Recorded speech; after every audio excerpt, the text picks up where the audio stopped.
My name is Lacey Hopper, and today I will be discussing with you the concept community. Community within the Aboriginal and Torres Strait Islanders is extremely valued.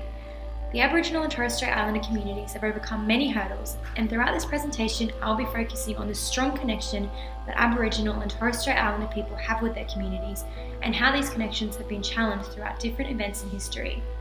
To assist in my presentation, I will be using two different art forms that I feel help to visually illustrate the meaning of this concept. So, to begin, what exactly is community? Community to me personally would be my place where I feel I belong, a place I feel welcomed. According to McQueen, community refers to a group of people with diverse characteristics who are linked by social ties, share common perspectives, and engage in joint action in geographical locations or settings. For Aboriginal people, their community has been formed around the deep history they share.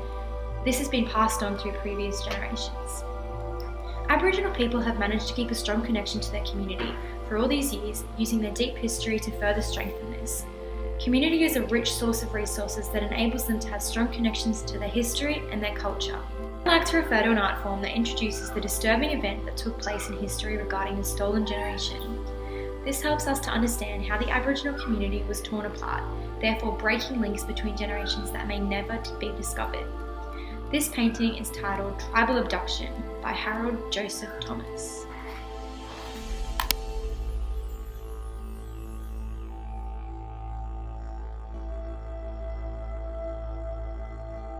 Quite confronting and gives viewers a wider view of what happened during the events relating to the stolen generation.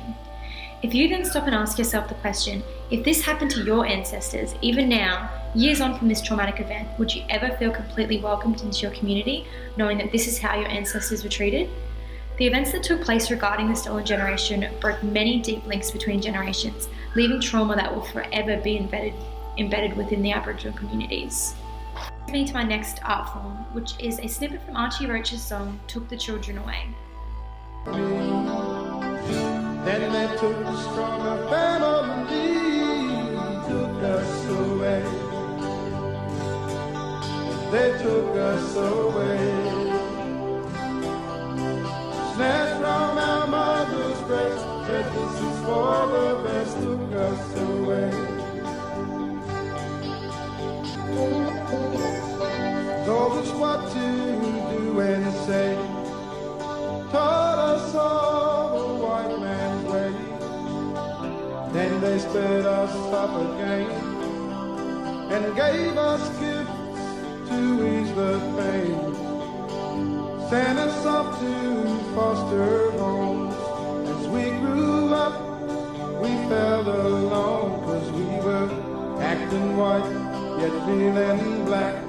Deeper into the more long-term effects regarding the stolen generation. Children were forced to change their entire identities, losing connections to their culture, traditions, language and customs, creating huge gaps in Aboriginal history.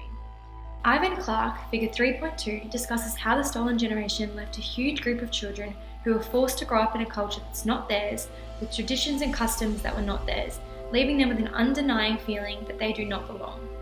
Ivan goes on to mention how at some point we are all going to have to engage or interact with Aboriginal people, and that if we have an appreciation or an understanding of their culture, it can help in so many ways to change the viewpoints we have surrounding Aboriginal people and assist in changing the actions we put in place to be able to work alongside them or even just understand them.